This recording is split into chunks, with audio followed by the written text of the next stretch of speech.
आश्चर्य को प्राप्त होता है। वहां देवता पहले ही खड़े थे, बाबा जी, अब बाबा जी बाबूजी अब तुम्हारा धर्म नहीं, तुम मुनि महाराज नहीं हो, तुम धर्म को पूर्ण केवल ज्ञान में नहीं बदल पाए, इसलिए तुम्हारा सब धर्म कर्म में बदल गया है, और कर्म में बदल गया है, और कर्म तुम्हें मुनि नहीं बनने देगा। कर्म तो वस्त्र पहनाएगा, कर्म तो आभूषण पहनाएगा, कर्म तो तुम्हें नहीं कर सकते हो, आज चतुर्दशी है मैं भोजन नहीं करूंगा, कर्म कहता है नंबर आ गया तो। देवताओं के हाथ में कुछ भी नहीं है, कुछ भी नहीं, इसलिए हम लोग उनसे हार नहीं लेते, तुम लोगों से ले लेते हैं। पहले शुरू शुरू में हम सोचते थे कि कितना बढ़िया है कि देवता लोग आहार देते तो कितना अच्छा होता, कभी हमें अंतराय आते ही नहीं, क्योंकि देवताओं के देवियों के बाल झड़ते नहीं, पसीना उनको आता नहीं, मलमूत्र शरीर में होता नहीं, उनको अवध ज्ञान होता है। वो तो अवध ज्ञान तुरंत लगाएंगे कि पूरे भोजन में कहीं बाल तो नहीं है, कर लेंगे।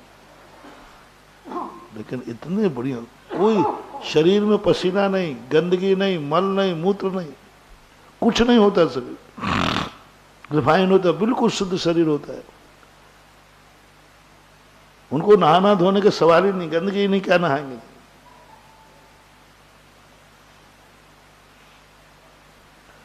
वे लोग चौके में हार देवे तो कितना बढ़िया हो, और तुम लोग हार देते हो, पसीना पहुंचते जाते हो, क्या बात है। ऐसे गर्मी के दिनों में देख लो क्या हाल होता है, पसीना आ रहा है, कब तुम्हारे बाल झड़ जाए पता नहीं, कब क्या हो जाए, तो भी। और तुम्हारे शरीर में क्या भरा पड़ा है, 7 धातु, तो भी तुम्हें कहा, जिनवाणी ने कहा, श्रावक 7 कुधातुओं से भरा हुआ शरीर पिंड है, पसीना है, बाल टूटेंगे, सब होगा, तो भी आहार देने के लिए पात्र है। देवता नहीं, देवता यदि चौके में आ जाए ना, आ जाए भर अंतराय कर दे, इतना शुद्ध है ये देवता, ये सौधर्मंद वगैरह इतने अशुद्ध है कि महाराज को पता चल जाए कोई देवता कौ चौके में आ गया, अंतराय कर देंगे, हार ग्रहण नहीं करेंगे, इतने अशुद्ध होते हैं देवता। क्यों? इनसे हार लेकर उपद्रव करूंगा, ये हार देते देते खाना शुरू हो जाए उनका।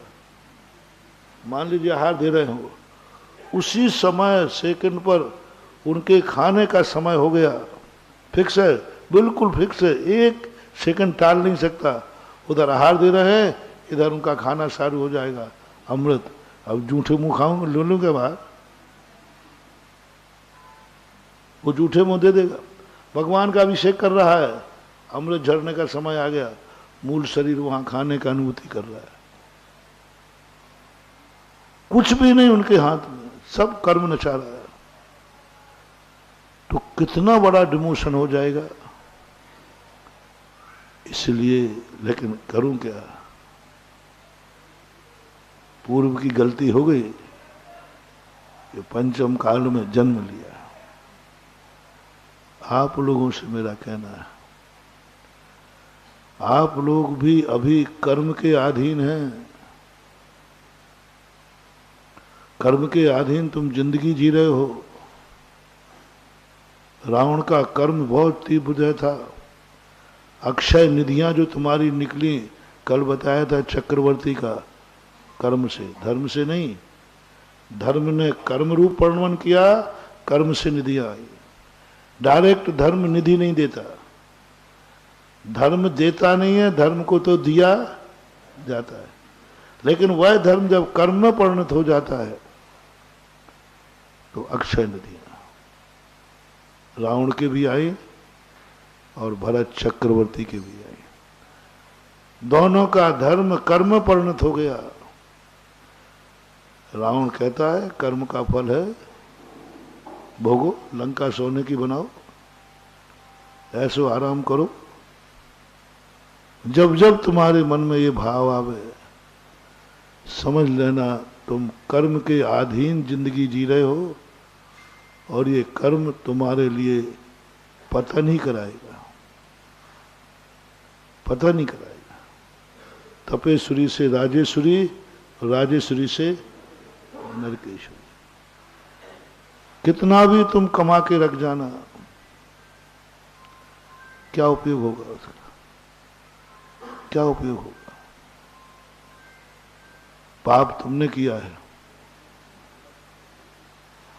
अभी एक कल सज्जन आए कहीं से, बोले महाराज एक पुराना किला है, वहाँ एक मंदिर है, हम लोग तोड़ के बना रहे हैं, लेकिन वहाँ सांप ही सांप निकल गया। तो हमने कहा ये जो राजा महाराजा मरे हैं, मर के बनेंगे क्या? क्योंकि राजगद्दियों पे मरे, लड़ते लड़ते मरे। किसके लिए लड़े? धन दौलत के लिए, जमीन जायदाद के लिए, उसी के लिए लड़ते लड़ते मरे हैं। तो सांप तो बनना ही है।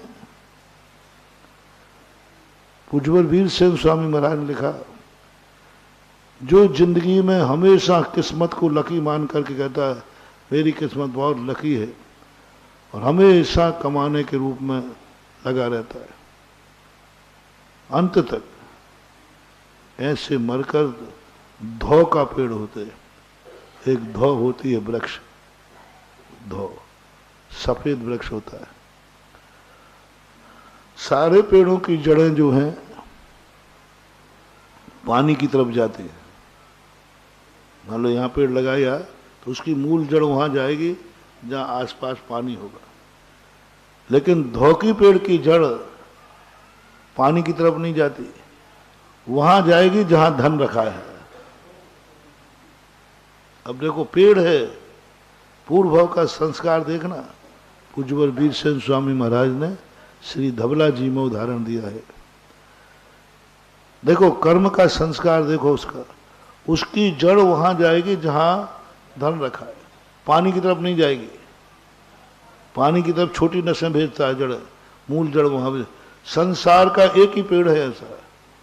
इसका उदाहरण आप कुछ देखना हो तो सोनागिर में जाके देखना।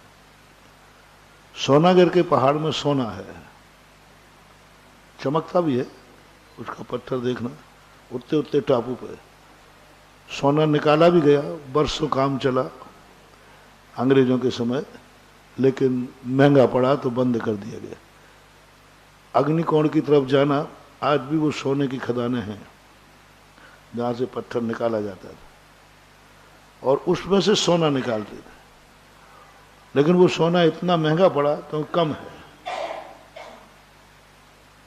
हमारी पीछे में भी सोना है, ध्यान रखना, हम अमीरों से कम नहीं है।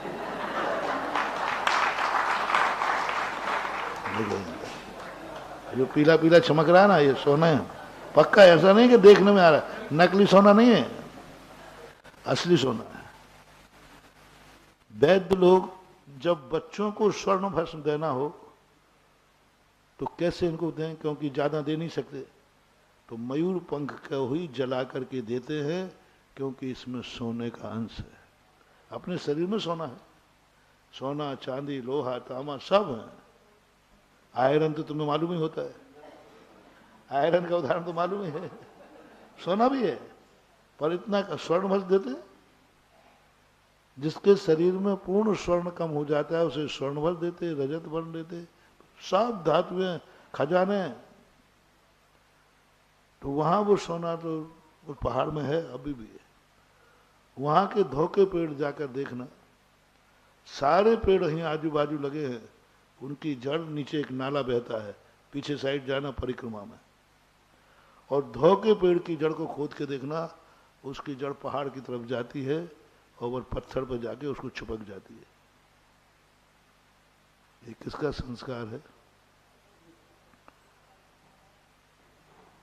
कौड़ी कौड़ी माया जोड़ी, बन गए लाख करोड़ी, दान करी ना खाई खर्ची, आखिर को सब छोड़ी।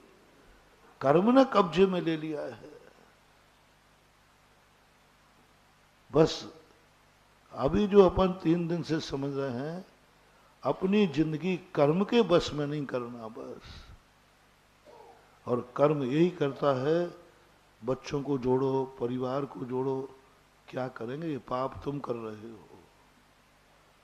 राजा महाराजा ये लड़ लड़ के मर गए, पाप करके, स्वयं जाके धोखा पेड़ बन गए। बच्चे तो तुम्हारे काम आने ही वाले नहीं है, बल्कि जब पाप कर्म भोगोगे तो स्वयं को ही भोगना है। परिवार बांटने वाला अपनी करनी आप करे, डरते जाओ, लेकिन भोगना तो अपन को ही है। अपन को ही मिलेगा कर्म का जो फल है, कोई बांटने वाला नहीं बांटता। यदि अपनी जिंदगी में ये सोच लिया कि नहीं, मैं कर्म के अधीन तो नहीं होऊंगा, बस एक तरीका है,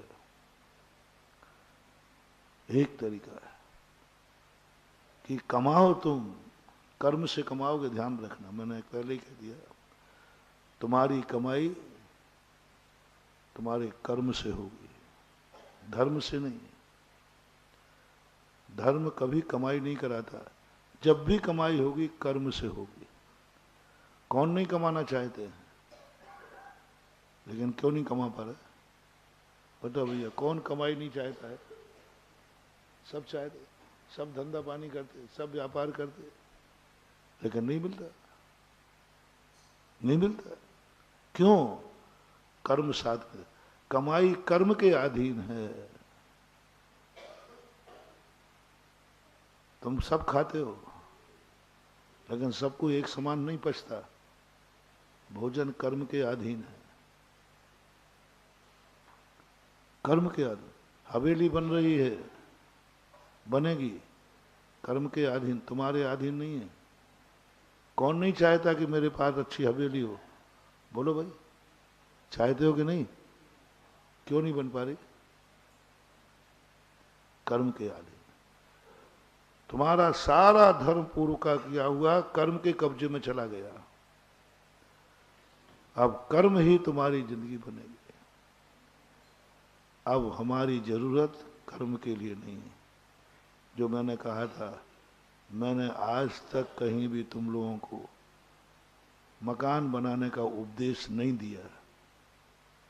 किसके उपदेश से तुमने मकान बनाया? बोलो महाराज।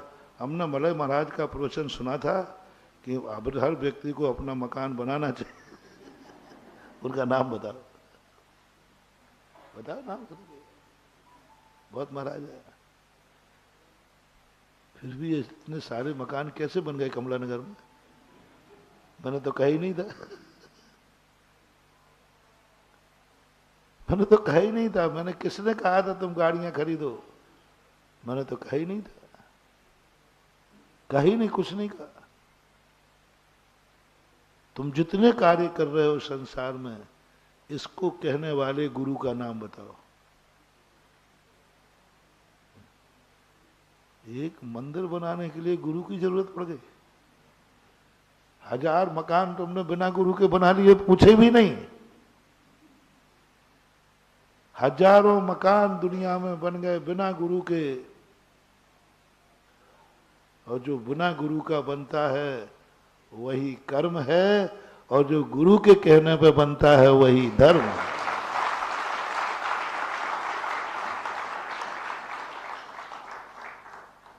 भोजन तुमने किसके कहने से शुरू किया?